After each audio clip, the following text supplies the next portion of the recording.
Hi guys, मैं आपका अपने चैनल पर स्वागत करता हूँ। हाँ यार, आज तो हद हो गई। मैंने 2023 का विज्ञान का पेपर जो इम्पोर्टेंट क्वेश्चन बताए थे वो पूरा पेपर मेरे इसी 4 वीडियो में पूरा पेपर आया है। ठीक है, गारंटी के साथ आप पिछले वीडियो देख सकते हैं। ठीक है, ऐसा नहीं कि मैं फर्जी बोल रहा हूँ, पूरा पेपर यहीं से फंसा है मेरा। ठीक है, तो सबसे पहले हम अपना विज्ञान का पेपर पढ़ाते हैं, जो कि मैं विज्ञान क्लास 10 क्लास 12 पढ़ाता हूँ। यूट्यूब पर भी पढ़ाता हूँ और स्कूल में भी पढ़ाता हूँ। ठीक है, एक्सपीरियंस भी है अच्छा सा। ठीक है, हाँ तो सबसे पहले हम अपना विज्ञान का पेपर देखते हैं। हाँ, खंड उपभाग 3। मैं विज्ञान पढ़ाता हूँ, ओनली केमिस्ट्री नहीं पढ़ाता हूँ, ना फिजिक्स पढ़ाता हूँ। ठीक है, हाँ तो इस जितना बताया उतना पूरा 100% आया यहीं से। 100% देख लेना आप। ठीक है, पिछले वीडियो जाकर देख लेना, यही पूरा पेपर आया है। हाँ तो पहला क्वेश्चन दिया गया बेटा, पादप में जाइलम का कार्य होता है। ठीक है, तो मैं बताऊँ बेटा, जाइलम का कार्य होता है, जाइलम का बेटा जल का। ठीक है, और एक फ्लोएम सेल्स होती है। ठीक है, ये होता है भोजन का। ठीक है, ये होती है भोजन का। तो इसमें दिया गया है कि पादप में जाइलम का कार्य है। तो बेटा पादप में जाइलम का कार्य क्या है? जल का वहन करना। ठीक है, फिर दूसरा क्वेश्चन दिया गया है कि आनुवांशिक का प्रयोग के लिए मेंडल ने निम्नलिखित में से किस पौधे का प्रयोग किया था? मेंडल ने 3 नियम दिए थे। ठीक है, मेंडल ने 3 नियम दिए थे। एक तो हो गया हमारा, मेंडल ने एक प्रभावता का नियम दिया था। ठीक है, एक प्रभावता का नियम दिया था, और एक दिया था स्वतंत्र अवयव का नियम, और एक दिया था एक प्रभावता स्वतंत्र अवयव का नियम, और एक दिया था बेटा पृथक्करण का नियम। ठीक है, ये 3 नियम दिए थे। अगर यहाँ से आपका ऑप्शन आ जाए कि इसकी खोज किसने की थी, तो हमारे ग्रेगर जॉन मेंडल ने इसकी खोज की थी। इसकी खोज किस पर की थी? मटर के प्लांट पर की थी। ठीक है, इसमें 3 भागों को बताया। प्रभावता में दिया गया कि जो लक्षण में स्पष्ट दिखाई देते हैं उसे प्रभावता का नियम कहते हैं। ठीक है, इस प्रकार से मैंने आपको पूरा समझाया था। ठीक है, फिर इसके बाद दिया गया कि आनुवंशिक प्रयोग के लिए मेंडल के निम्नलिखित में किस पौधे का प्रयोग किया था? बेटा मटर के पौधे का प्रयोग किया था उसने। हाँ, फिर अगला क्वेश्चन है, निम्नलिखित में से कौन मानव में मादा जनन तंत्र का भाग नहीं? कई बार बताया मैंने आपको, कई बार पूरा बताया। ठीक है बेटा, कि ये हमारा शुक्र वाहिका ये भाग नहीं है मादा मानव जनन तंत्र का। ठीक है, फिर अगला क्वेश्चन दिया गया है बेटा कि स्वपोषी पोषण के लिए आवश्यक है। स्वपोषी जो भोजन अपना स्वयं बनाते हैं उसे स्वपोषी कहते हैं, और परपोषी जो अपना भोजन दूसरों पर निर्भर रहते हैं और दूसरों पर निर्भर रह के अपना भोजन बनाते हैं उसे परपोषी कहते हैं। स्वपोषी में बताया है कि स्वपोषी पोषण की आवश्यकता। जब स्वपोषी जो भोजन अपना स्वयं बनाते हैं उसे स्वपोषी कहते हैं। तो वे बनाने के लिए कार्बन डाइऑक्साइड भी चाहिए, जल भी चाहिए, क्लोरोफिल भी चाहिए, सूर्य का प्रकाश भी चाहिए। ठीक है, इस प्रक्रिया प्लांट में सबसे ज़्यादा होती है। अगर यहाँ आ जाता आपका एग्जाम्पल, तो हमारे ये होते पेड़ पौधे यानी प्लांट। ठीक है, ये प्लांट। ठीक है, अगला क्वेश्चन दिया गया था बेटा, समजात अंगों का उदाहरण है। ठीक है, तो हमारा हाथ तथा कुत्ते के अग्रपाद, कई बार कराया बेटा, कई बार क्लास में भी कई बार पूछा है। जो इंपोर्टेंट क्वेश्चन लगता था वो कई बार पूछता हूँ मैं आपसे। ठीक है, हाँ फिर इसके बाद दिया था अलैंगिक जनन मुकुलन द्वारा होता है। अलैंगिक जनन मुकुलन द्वारा तो ईस्ट में होता है बेटा। अलैंगिक जनन ये 2 टाइप के होते हैं, एक होता है लैंगिक, एक होता है अलैंगिक। ठीक है, तो इसमें ऑप्शन हो गया ईस्ट। फिर एक हो गया प्राकृतिक वातावरण प्रतिपादित किसे करता है? तो डार्विन करता है। ये हमारे 2 वैज्ञानिक थे, एक हो लेमार्कवाद, एक हो डार्विनवाद ने बताया था कि जिस अंग को हम सर्वाधिक यूज करेंगे उसमें वृद्धि होगी, और लेमार्कवाद ने बताया जिस अंग का हम यूज नहीं करेंगे और बेटा उस विलुप्त हो जाएगा, नहीं समाप्त हो जाएगा। ठीक है, इस प्रकार से था। अब ये है मेरे क्वेश्चन, मेंडल के नियम क्या है तथा उनको चित्र द्वारा समझाइए। तो मेंडल ने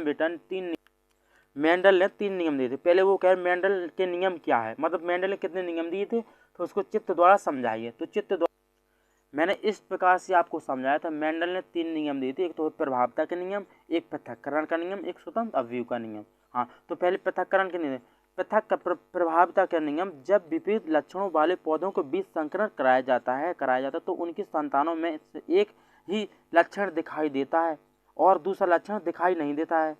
पहले लक्षण को प्रभावी तथा दूसरे लक्षण को अप्रभावी कहते हैं। ठीक है। हाँ, तो इसका ये डायग्राम बना है। ठीक है। ये शुद्ध बौने पौधे, ये शुद्ध लंबे पौधे, ये शुद्ध बौने पौधे।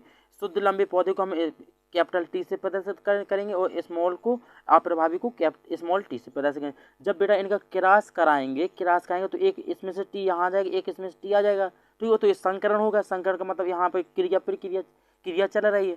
तो ठीक है। तो ये क्या है, सभी लंबे पौधे दिखाई दिए, यानी सभी लंबे पौधे दिखाई दिए। और दूसरा नियम है हमारा स्वतंत्र अवयव का नियम। जब दो लक्षण को एक साथ लेकर संकरण कराया जाता है तो उन दोनों लक्षणों के जीन युग्मों में अलग अलग हो जाते हैं और स्वतंत्र रूप से अपना लक्षण प्रदर्शित करते हैं। एक लक्षण का जीन दूसरे लक्षण के जीन्स में प्रभावित नहीं करता। तो इस प्रकार से मैंने आपको डायग्राम पूरा समझाया था। पूरा आज क्या है, अनसॉल्व दिए गए है। ठीक है। पूरा अनसॉल्व करा रखा है मैंने आपको। ठीक है। और जो इम्पोर्टेंट भी बताया था मैंने आपको कि इम्पोर्टेंट है, आएगा या नहीं आएगा। हाँ, फिर अगला क्वेश्चन है पुष्प में निषेचन की क्रिया प्रदर्शित करके हेतु स्टिकेसर की लंब काट का संचित चित्र बनाइए। कई बार बताया बेटा कि यह पुष्प हो गया। ठीक है। ये पुष्प हो गया यहाँ की। ठीक है। ये पुष्प हो गया यहाँ। फिर यहाँ जी स्टिकेसर यानी कि एक स्टिकेसर का हो गया पूरा भाग जी, और यहाँ पुंकेसर का हो गया पूरा भाग। ठीक है। यहाँ के स्टिकेसर यानी मादा हो गया और ये हो गया यानी नर। इस प्रकार से पूरा समझाया था, पूरा 100% बताया था कि यही क्वेश्चन आएंगे या नहीं आएंगे।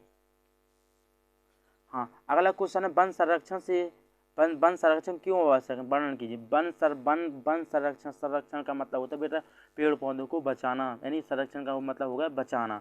तो वन संरक्षण पेड़ पौधों को बचाना। तो इस प्रकार से आप इसमें तो क्या है, कितने नंबर, 4 नंबर का इसमें हेडिंग बना के आप लिख सकते थे कि ठीक है, पेड़ पौधों को नहीं काटना चाहिए। ठीक है। अब ये हमारा वन संरक्षण ये हमारा दैनिक जीवन में उपयोग होता है, यानी दैनिक जीवन में कैसा उपयोग होता है। पेड़ पौधे हमें ऑक्सीजन देते हैं, पेड़ पौधे नहीं रहेंगे तो हम ऑक्सीजन कैसे देंगे। ठीक है। इस प्रकार से मैंने आपको पूरा समझा था। फिर यहाँ बता नेफ्रॉन की संरचना, इसकी कार्यविधि को भी बताइए, इसकी कार्यविधि को भी बताइए। पूरा बताया बेटा, पूरा बताया, आप पिछले वीडियो में जाकर देख लेना। ठीक है। पूरी बायोलॉजी करा रखी मैंने। फिर यहाँ दिया गया मानव के पाचन तंत्र का नामक चित्र बनाए था, पोषण प्रक्रिया को भी बताई, ये भी इम्पोर्टेंट बताया था। मतलब कुल मिलाकर जितना मैंने आपको बताया था पूरा 100% मेरा यहीं से पूछा गया विज्ञान के दावे के साथ। आप पिछला वीडियो देख लेना, मैंने आपसे कहा था दावे के साथ यही पूरा पेपर आपको देखने के लिए मिलेगा। पूरा दावे के साथ बताया था कि यही पेपर देखने के लिए मिलेगा बट आपको। हाँ ठीक है। तो हम आप पूरे पेपर का व्याख्या वो करेंगे। हाँ, तो इसमें दिया गया है कि किसी वस्तु का वास्तविक बड़ा प्रतिबिंब बनने के लिए किस अवतल दर्पण का स्थिति होगी। ठीक है। तो ये दिया गया था। फिर ये बताया गया है कि किसी भी लेंस की क्षमता की इकाई होती है डायोप्टर होती है। इसमें से इनमें से होगा, इनमें कोई नहीं। ठीक है। फिर इसमें ये वाला जब श्वेत प्रकाश की किरण जब किसी कांच के प्रिज्म से गुजरेंगी तो उसके रंग में क्या अलग अलग है, कौन सा रंग दिखाई देगा। हाँ, सूर्य प्रतीत होता है। तो ठीक है, प्रतीत सूर्य एवं सूर्योदय के समय। ठीक है। इस प्रकार से किसी विद्युत चालक का प्रतिरोध निम्नलिखित में किस पर निर्भर रहता है। ठीक है। हाँ, फिर ये हो गया जब धारावाही चालक के कारण उत्पन्न चुंबकीय क्षेत्र की दिशा ज्ञात करने के लिए निम्नलिखित में किस नियम की करने चाहिए। ठीक है। हाँ, तो ये अब आ गई आपकी केमिस्ट्री। किसी भी ठंडी धातु जल से हाइड्रोजन गैस निकलती है तो एल्यूमिनियम। ठीक है। निम्नलिखित में से एल्कीन कौन है, H2C डबल बॉन्ड CH4। ठीक है। 1 बिलियन लाल लिटमस को नीला कर देता है तो इसका pH मान कितना, 7 से 8, यानी 7 से अधिक। तो यानी ये हमारा 8, 7 ऑप्शन तो दिया नहीं गया इसमें, तो हमारा ये 8 हो जाएगा। क्लोरीन के अणु में अबंध पाए जाते हैं, आयनिक अबंध। ठीक है। इस प्रकार से हाँ, इसमें दिया जल को जीवाणु रहित बनाने में उपयोगी है बेरेंजिक पाउडर। ठीक है। जिन अभिक्रियाओं का आयनों में विनिमय से नए यौगिक बनते हैं उन्हें क्या कहा जाता है, तो एगोआत्मिक अभिक्रिया। ये आपका सवाल पूछा गया था। ठीक है।